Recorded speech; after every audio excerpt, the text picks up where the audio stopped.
Его история начинается задолго до того, как он впервые ступил на землю Лос-Анджелеса, до того, как свет неоновых вывесок заменил сияние рая, а шум клубов– ангельские гимны.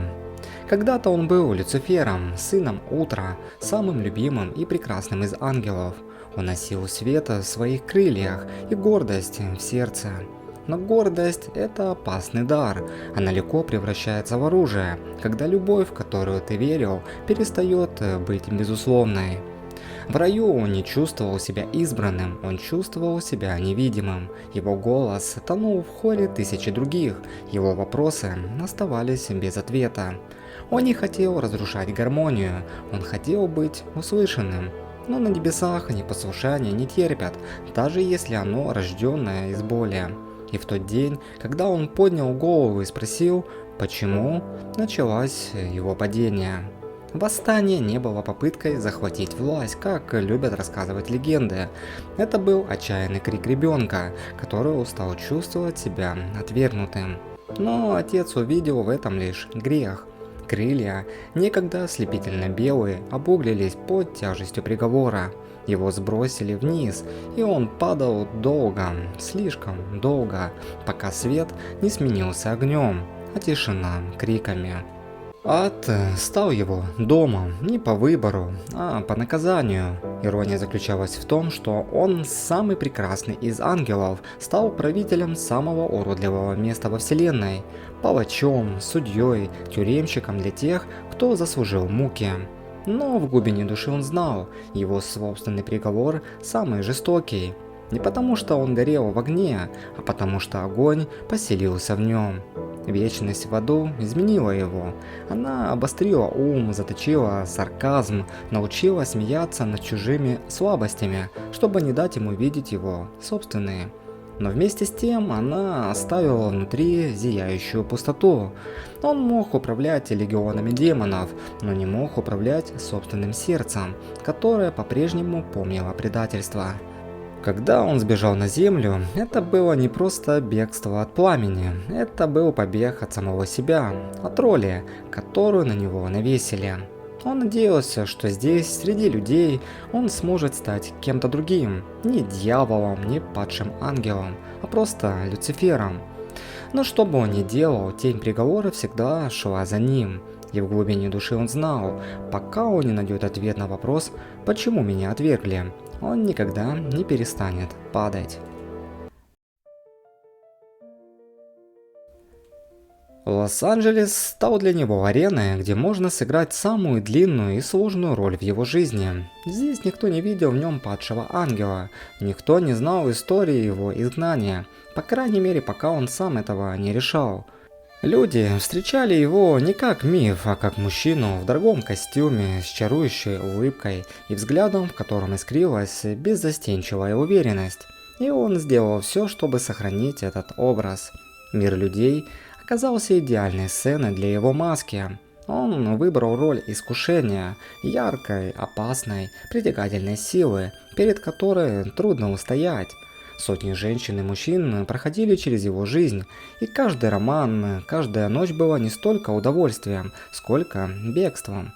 Секс, вечеринки, алкоголь, дорогие машины – все это было не столько наслаждением, сколько фейерверком, который должен был заглушить тьму внутри. Сарказм стал его оружием. Он острил в моменты, когда сердце сжималось от боли, и шутил, когда разговор грозил стать слишком личным. Его язвительные реплики – не просто проявление ума, а стены, возведенные вокруг раненого «я». И чем больше кто-то пытался проникнуть за эти стены, тем острее становился его язык. Но маска, даже самая искусно сделанная, имеет трещины. Иногда в тихие моменты, когда музыка стихала и клуб пустел, он оставался один. И тогда смех смеялся пустотой, а глаза той самой тоской, которую он не позволял никому видеть.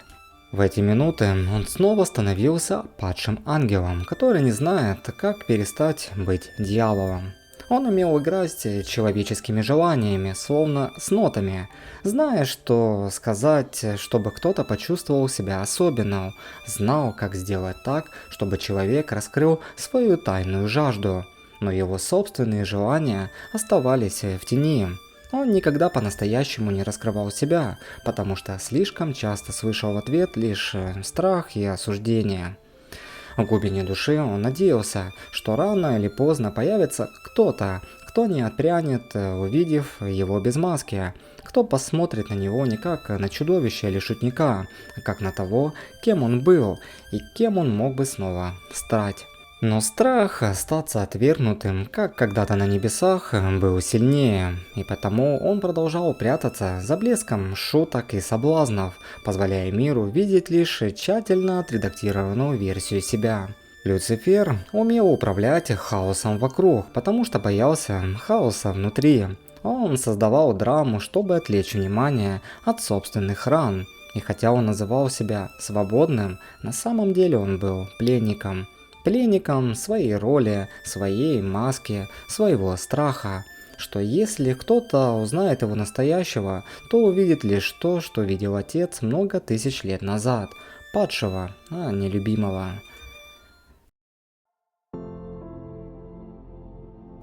Настоящие демоны Люцифера никогда не жили в аду, они жили в нем самом, в сомнениях, гордости, вечной боли от предательства. Ад был лишь отражением того, что творилось в его душе. Бесконечный суд, где он сам был и обвинителем, и подсудимым, и палачом. На земле он впервые столкнулся с тем, что не мог контролировать, с тем, что по-настоящему делало его уязвимым. Это любовь. Не мимолетное влечение, не азарт игры, а глубокое, необратимое чувство, которое не спрашивает, готов ли ты. Любовь, которая не нуждается в масках. Она не боялась его имени, его силы, его прошлого. Это было страшнее любой войны. Встреча с настоящей близостью стала для него испытанием, равным падению с небес. Ведь любовь требовала того, чего он избегал тысячелетиями. Снять броню, признаться в страхах, показать, что он не всесильный, а смертельно ранимый.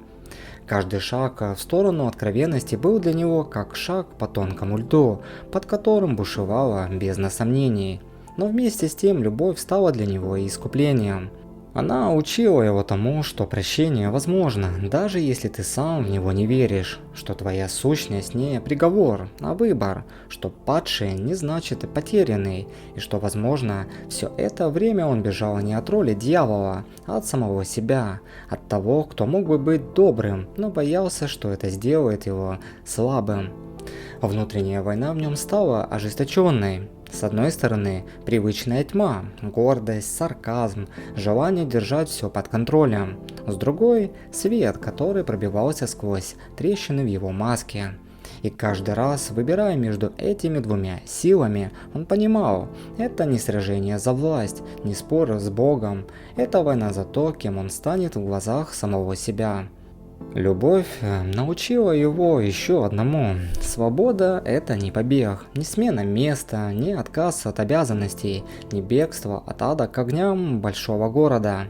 Свобода – это возможность оставаться собой, зная все свои тени и все же выбирая свет. В конце концов, Люцифер понял, его путь – это не путь к прощению Отца или признанию небес, это путь к принятию собственной природы.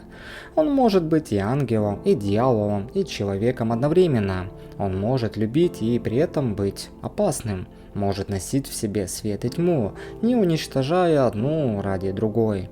И, возможно, именно в этом его настоящее величие, не в красоте белых крыльев, не в силе, от которой трепещут демоны и боги, а в умении, пройдя через вечность боли, все же решиться любить.